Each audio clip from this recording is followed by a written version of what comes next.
दोस्तों स्वागत है आपका हमारे channel excel in general studies पर।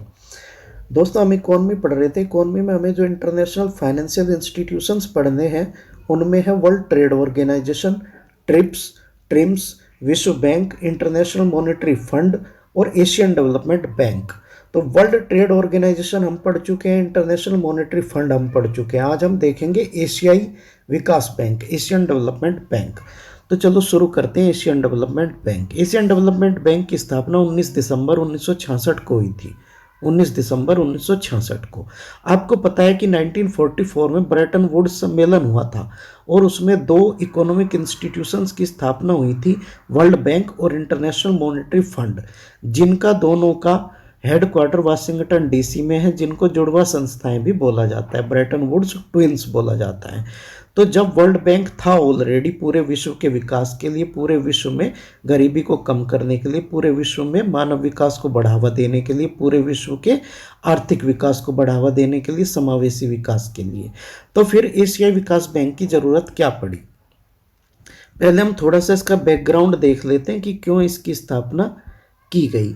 तो जापान में कुछ प्रभावशाली जापानी थे, उनमें मेनली कॉरपोरेट कंपनीज के सीईओज वगैरह थे, औद्योगिक घरानों के लोग।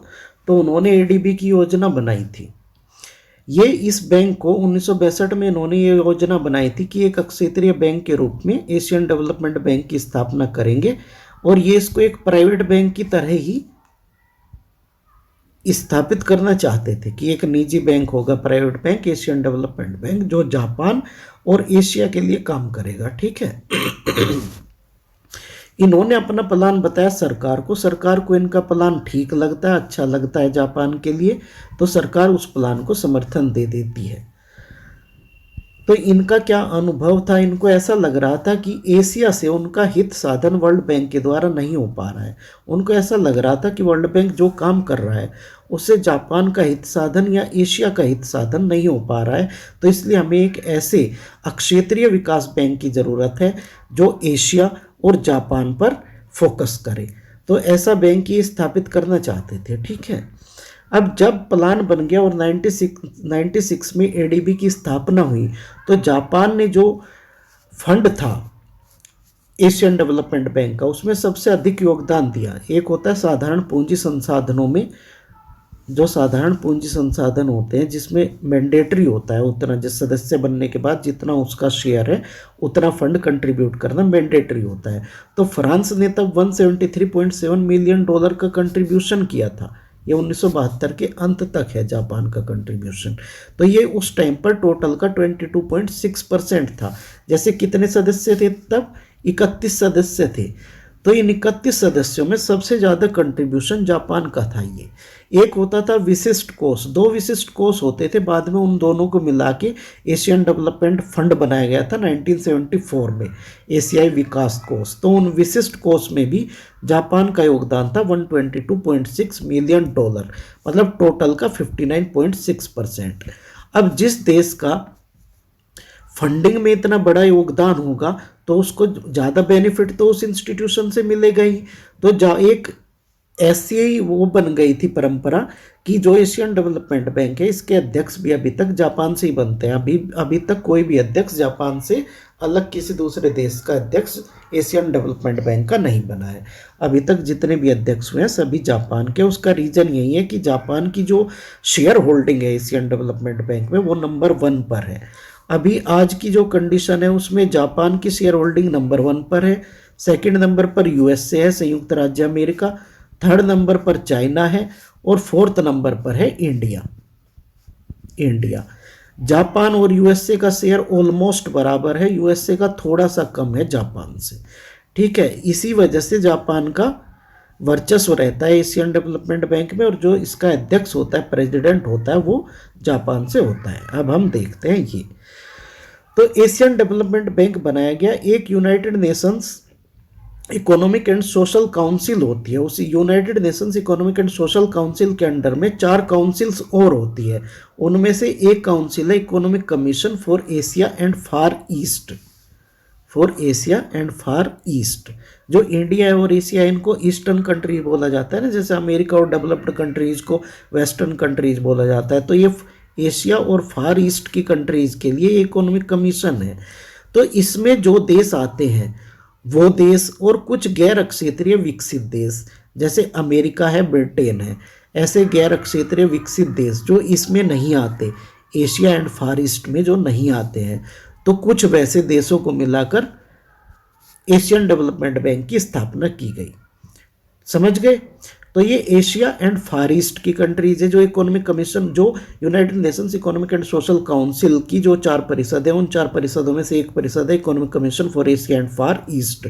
तो इस परिषद के जो सदस्य हैं और कुछ सदस्य ऐसे जो इस अक्षेत्र से नहीं है और विकसित देश है, जैसे यूएसए है, ब्रिटेन है, तो ये भी एशियन डेवलपमेंट बैंक के मेंबर है। वो मैं अभी आपको आगे बताता हूँ। स्थापना के समय पर इसके 31 सदस्य थे, अभी वर्तमान में 68 सदस्य हैं।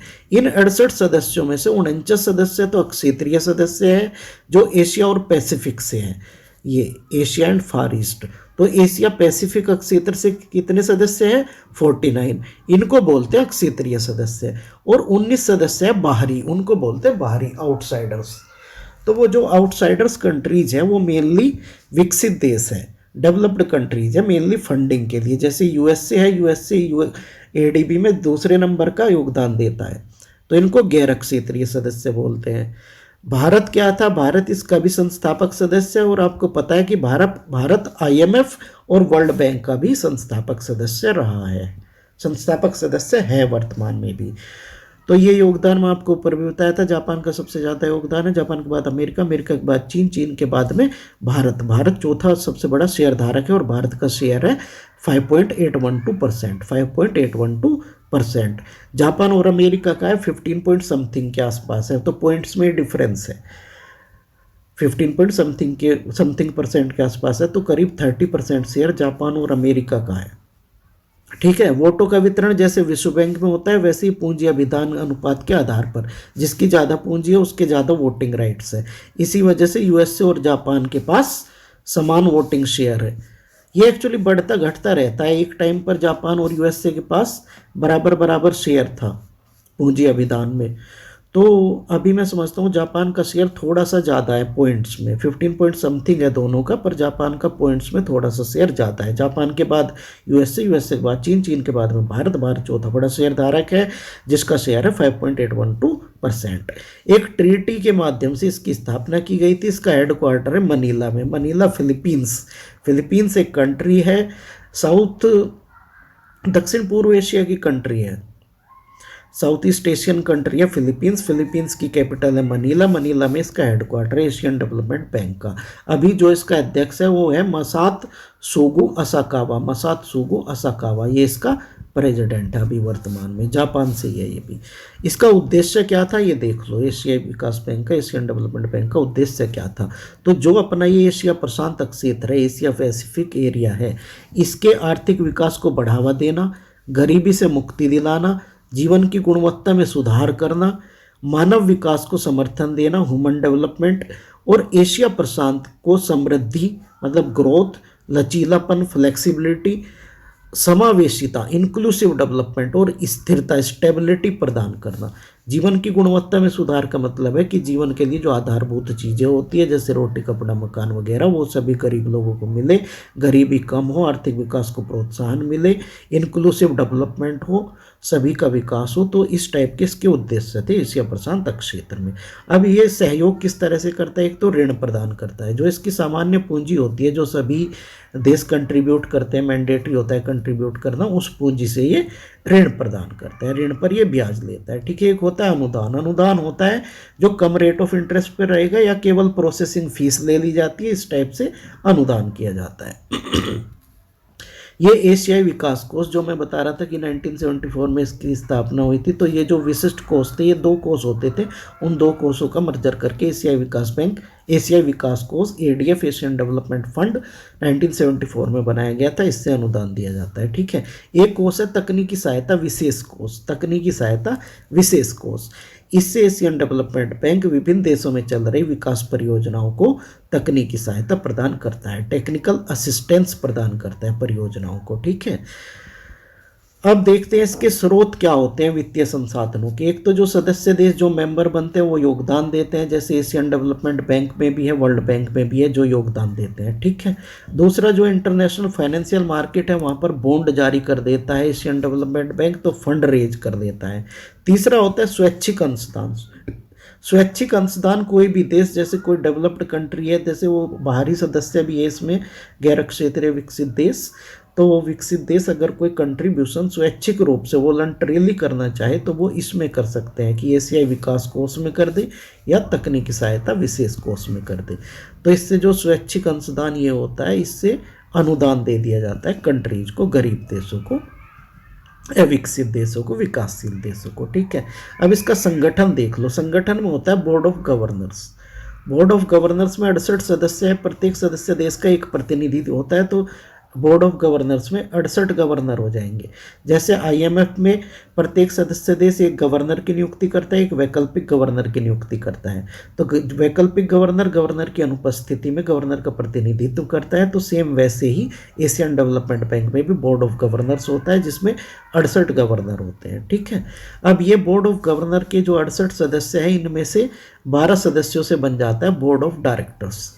इसमें होते हैं 12 सदस्य बोर्ड ऑफ डायरेक्टर्स। इन 12 सदस्यों में 8 अक्षेत्रीय सदस्य होते हैं जो एशिया प्रशांत अक्षेत्र के सदस्य देशों से लिए जाते हैं, और 4 गैर अक्षेत्रीय सदस्य होते हैं। इस बोर्ड ऑफ डायरेक्टर्स का काम होता है, जो दैनिक कार्य है एशियन डेवलपमेंट बैंक का, जो सामान्य संचालन है और सामान्य निर्देशन है, वो मतलब दैनिक आधार पर डे टू डे जो एक्टिविटीज़ का संचालन करता है, वो ये बोर्ड ऑफ डायरेक्टर्स करता है।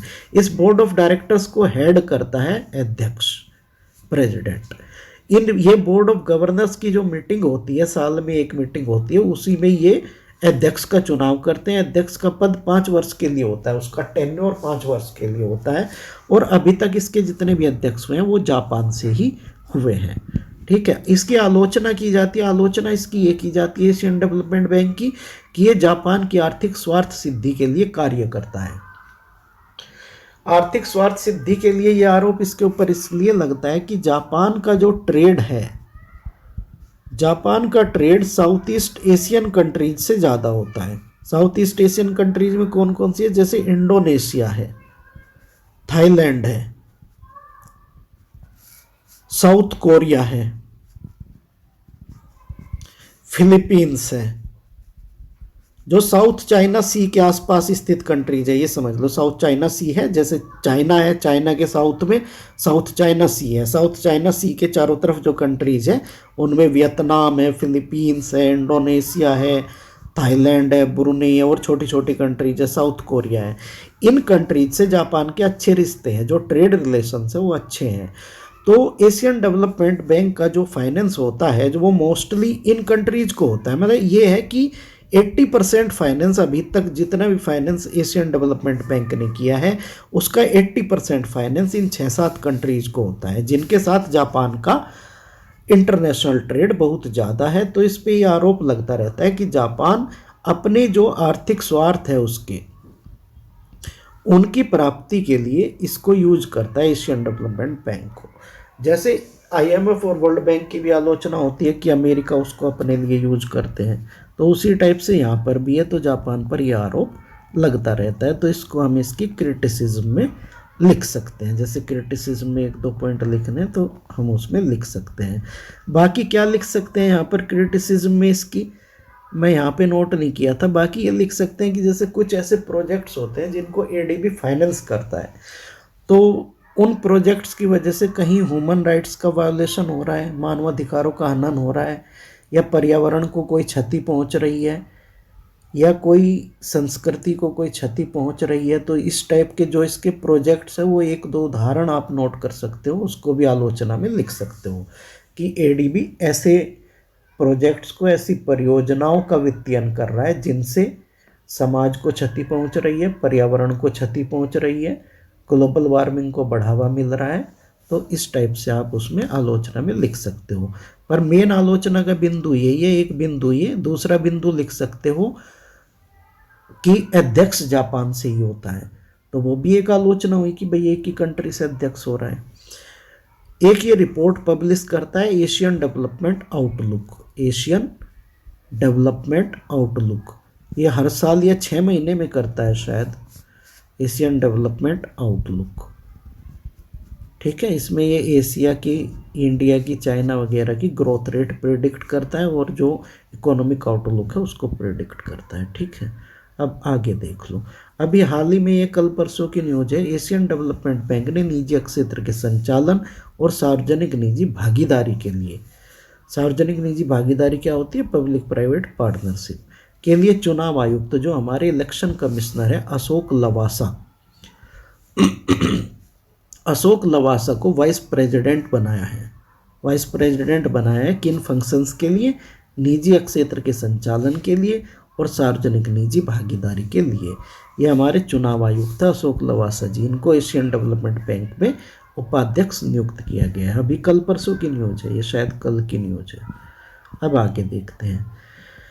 25 राज्यों में फैली, भारत में 25 राज्यों में फैली परियोजना है जहां एडीबी ने सहायता कर रहा है। एडीबी की जैसे रेलवे है, मास रैपिड ट्रांजिट सिस्टम है, मास रैपिड ट्रांजिट सिस्टम है, जैसे 1-2 मेट्रो प्रोजेक्ट भी फाइनेंस किए हैं एडीबी ने, एशियन डेवलपमेंट बैंक ने।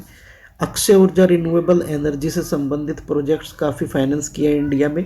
कोस्टल सिक्योरिटी से संबंधित, नदी तट सुदृढ़ीकरण से संबंधित, नदी बेसिन प्रबंधन से संबंधित, सीवरेज और ठोस अपशिष्ट प्रबंधन से संबंधित, जल प्रबंधन, स्वच्छता, इन आदि क्षेत्रों में एडीबी फाइनेंस करता रहता है। एक विजाग और चेन्नई इंडस्ट्रियल कॉरिडोर को भी फाइनेंस कर रहा है एशियन डेवलपमेंट बैंक, विजाग और चेन्नई इंडस्ट्रियल कॉरिडोर को, अभी शायद आगे दिया भी है मैं इसमें। एक ये रणनीति 2030 पर काम कर रहा है एशियाई विकास बैंक। रणनीति 2030 में क्या है, एडीबी अत्यधिक गरीबी उन्मूलन के अपने प्रयासों को जारी रखेगा और एक समृद्ध, समावेशी और लचीला और टिकाऊ एशिया और प्रशांत को प्राप्त करने के लिए अपनी दृष्टि का विस्तार करेगा। वही जो इसका उद्देश्य है, तो एक नई रणनीति 2030 पर, तो उसमें ऑब्जेक्टिव यही है कि जहां अत्यधिक गरीबी है तो उसका उन्मूलन करना है। बाकी एशियाई विकास बैंक में economic growth, inclusive development, flexibility, stability के लिए जो काम ये करता है वो काम करता रहेगा एशिया पैसिफिक क्षेत्र में। ठीक है, अब यहाँ पे देख लीजिए कि जो हाल में कुछ समझौते हुए हैं, MOUs, memorandum of understandings, loan के लिए एडीबी और भारत के बीच में। इनमें जैसे तमिलनाडु के 5 शहरों में शहरी सेवाओं को मजबूत करने के लिए $206 मिलियन के ऋण पर हस्ताक्षर किए गए हैं। इतने मिलियन डॉलर का भी हाल में हुआ है, ये 1-2 महीने पहले। $206 मिलियन का लोन देगा एशियन डेवलपमेंट बैंक भारत को। तो उस लोन से क्या किया जाएगा, तमिलनाडु के 5 शहरों में शहरी सेवाओं को मजबूत किया जाएगा। जैसे नगर पालिका, नगर निगम विभिन्न प्रकार की सेवाएं प्रदान करती है, जैसे वाटर सर्विसेज, ठीक है, waste management, solid waste management, etcetera etcetera, तो उनके लिए उसको यूज किया जाएगा। दूसरा क्या है, एडीबी ने इंडिया INX के वैश्विक ऋण लिस्टिंग प्लेटफॉर्म पर इतने करोड़ रुपए के अपने 10 साल के मसाला बॉन्ड को सूचीबद्ध किया है। बॉन्ड क्यों जारी करता है ये भारत का ये प्लेटफॉर्म है, वैश्विक ऋण लिस्टिंग प्लेटफॉर्म इंडिया INX। तो इसमें ये 850 करोड़ रुपए के 10 साल के लिए मसाला बॉन्ड एक्चुअली बॉन्ड का नाम है मसाला बॉन्ड, और ये मसाला भारत के ऊपर ही पड़ा है। भारत में मसालों का बहुत ज़्यादा यूज होता है खाने पीने में, तो उसी के आधार पर इसका एक पर्टिकुलर बॉन्ड को नाम दे दिया गया था मसाला बॉन्ड। तो मसाला बॉन्ड यहाँ सूचीबद्ध कराया है वो अपनी फंड रेज करने के लिए। ठीक है, दूसरा जो मैं ऊपर बता रहा था, एशियन डेवलपमेंट बैंक ने विजाग चेन्नई इंडस्ट्रियल कॉरिडोर को भी फाइनेंस किया है, फाइनेंस करने वाला है। अभी ये योजना चल रही है, योजना तैयार की है ना, विजाग चेन्नई औद्योगिक corridor, Vizag Chennai industrial corridor, Vizag Chennai औद्योगिक गलियारा जो बनेगा उसको भी एशियन डेवलपमेंट बैंक फाइनेंस करेगा। ठीक है, अब हमारा बचा है ट्रिप्स और ट्रिम्स। तो अगली वीडियो में हम देखेंगे ट्रिप्स और ट्रिम्स को।